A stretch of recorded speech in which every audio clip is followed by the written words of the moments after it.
আজকের মাঝে তোর পেঁয়াজ লাগবো আমার, তোর মধ্যে বাইরে যেন আমার দরকার নাই। যা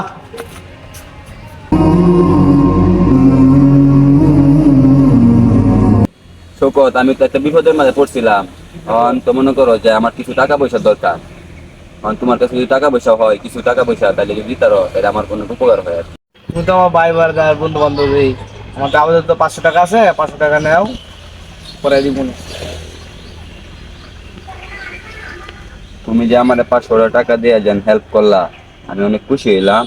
আমার 500 টাকা খুব ইমার্জেন্সি দরকার ছিল। 500 টাকা যে দিছো অনেক উপর হয়েছে। আমি অনেক কৃতজ্ঞ তোমার কাছে। পরে আমি টাকাগুলো তোমার হইলে আমি দিয়ে দিই। তোমরা মনে করো যে আমার কাছে খুব ভাই বাজার, ঠিক আছে? তোমরা আপদে বিপদে সাহায্য করো, এটা খুব ভালো লাগছে, ঠিক আছে? শ্রাবণ রে, 1 মাসে হলো টাকা দিছি, আমার টাকা দেওয়ার খবর নাই।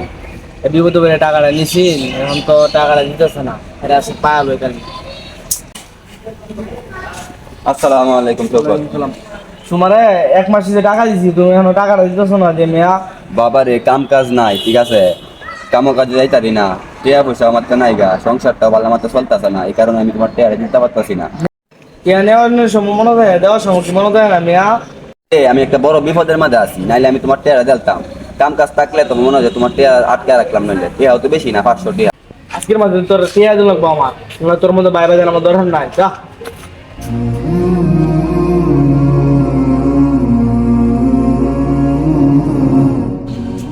আসসালামু আলাইকুম।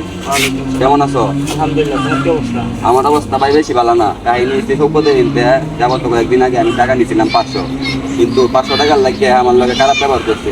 500 টাকা বড় মনে হয়ে দেখছে, কিন্তু সম্পর্ক বড় মনে হয়ে দেখছে না। শোকতের কাছ থেকে টাকা নিছো কয় মাস হয়েছে? প্রায় 1 মাস হয়ে গেছে টাকা নিচ্ছি।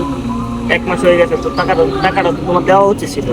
বা ঈদ পড়া যাওয়ার পরে ভাই আমার কোনো কাজ কাম নাই, এই কারণে আমি টেয়ারে দিতে পারছি না। তার আমি বুঝাই বলছি যে টাকাটা দিয়ে দিব, কিন্তু সে আমার কলার আমলা ধরে আমার লগে খারাপ আচরণ করছে। সে টাকাটা বড় মনে হয়ে দেখছে, আমার সম্পর্ক বড় মনে হয়ে না। তার সাথে কিন্তু আমার ভালো একটা বন্ধুত্ব আছে, আমার কিন্তু সে আমার সাথে কথাবার্তা বলে না, বাজে ব্যবহার করে আমার দেখে।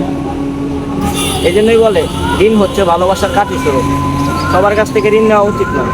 যাদের কাছ থেকে ঋণ নিবা তাদের ঋণ তাড়াতাড়ি পরিশোধ করা উচিত, কারণ এই ঋণের কারণে ভালোবাসা নষ্ট হয়ে যায়।